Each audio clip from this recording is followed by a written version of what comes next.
Maybe I'm a baby, and I didn't like chance, Papa. Jim, I know about one person.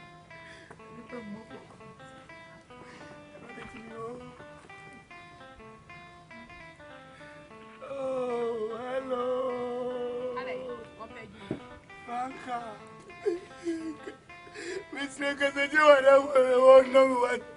Now, go see me a fair man if one day. They will say no, we are in dog more. Miss me dog for the sister. Molly, how many times I mean conscious on your bema, Sebi, many children? Sister, because I can be going to see. Because I be there now for me. Frank, oh, give me one chance to me. Pressure.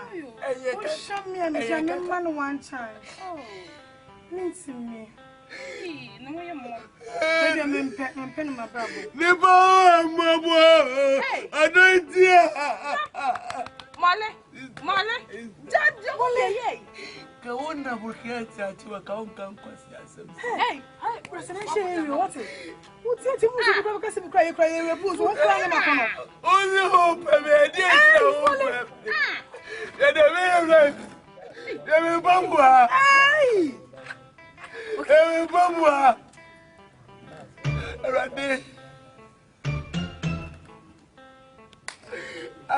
Male Matthias. Sorry. That precious. Oh, pressure. One of my Matthias.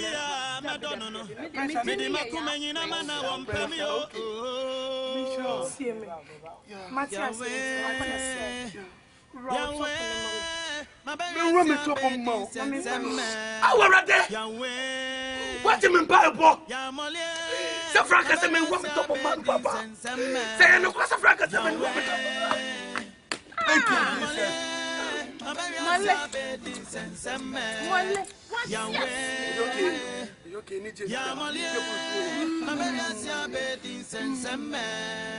Baby. I love you. I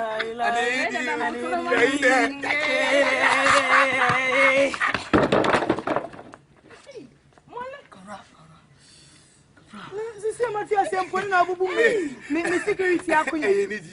Ah, wait a minute. Hey, me pay. Bom. Hey,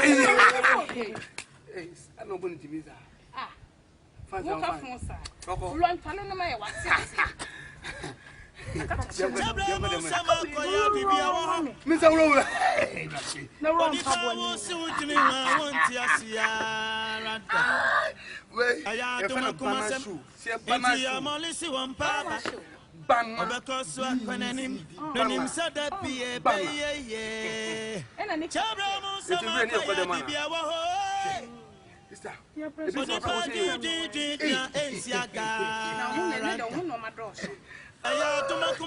First school. You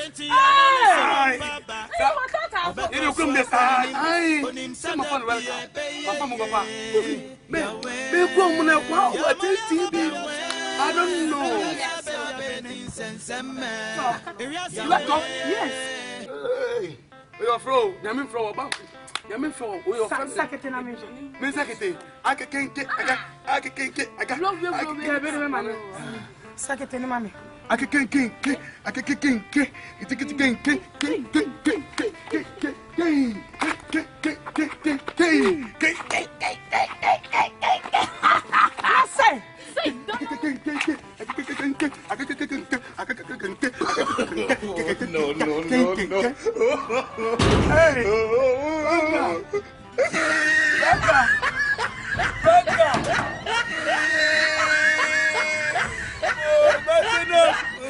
My humanity.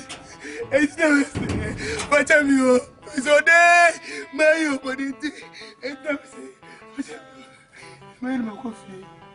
Where my coffee?